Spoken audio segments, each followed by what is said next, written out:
Le plus grand miracle de Jésus, c'est lequel le vôtre?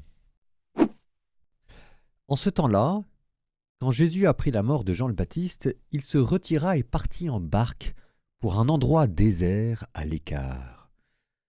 Les foules l'apprirent et, quittant leur ville, elles suivirent à pied.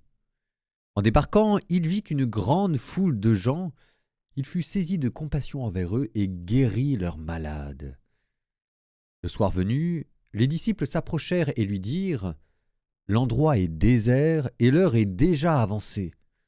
Renvoie donc la foule qu'ils aillent dans les villages s'acheter de la nourriture. » Mais Jésus leur dit : « Ils n'ont pas besoin de s'en aller. Donnez-leur vous-même à manger. » Alors ils lui disent : « Nous n'avons là que 5 pains et 2 poissons. » Jésus dit : « Apportez-les-moi. » Puis, ordonnant à la foule de s'asseoir sur l'herbe, il prit les 5 pains et les 2 poissons et, levant les yeux au ciel, il prononça la bénédiction, il rompit les pains, il les donna aux disciples et les disciples les donnèrent à la foule. Ils mangèrent tous et ils furent rassasiés. On ramassa les morceaux qui restaient, cela faisait 12 paniers pleins. Ceux qui avaient mangé étaient environ 5000, sans compter les femmes et les enfants.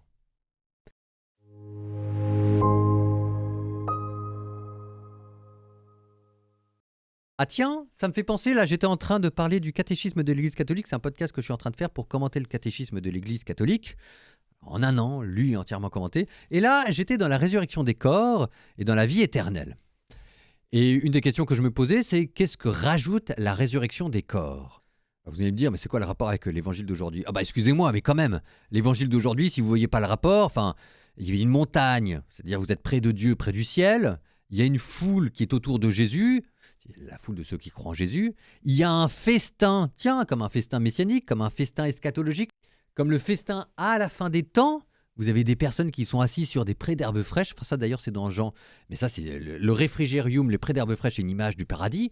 Et puis là vous avez une nourriture qui déborde de tous les côtés. Donc en fait cette multiplication des pains, c'est une image de la vie éternelle, c'est une image du paradis, c'est le jardin d'Éden retrouvé. C'est ça ce que ça veut dire. C'est pas seulement l'Eucharistie.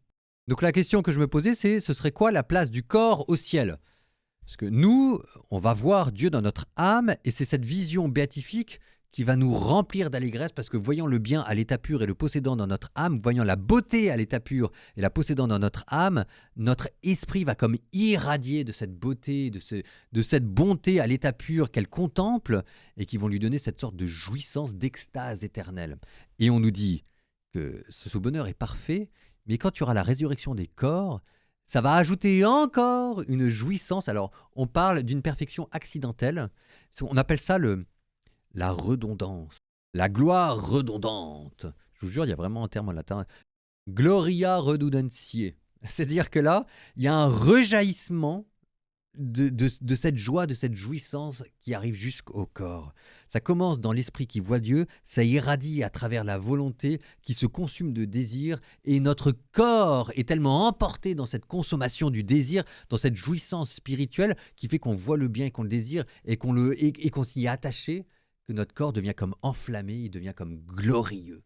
Et c'est ça la résurrection des corps. La résurrection des corps, faites attention, hein, c'est pas tac une fois pour tous. La résurrection des corps, ce sera instant après instant, la glorification des corps. Bon bah avec ça les enfants, vous êtes quoi méditer pour dimanche ? Bon dimanche tout le monde. N'hésitez pas si vous voulez nous soutenir, je dis suffisamment peu pour que vous puissiez prêter une oreille attentive. N'hésitez pas à nous soutenir, ce podcast on le fait pour vous. Vous avez reçu gratuitement, donné gratuitement. Bon dimanche.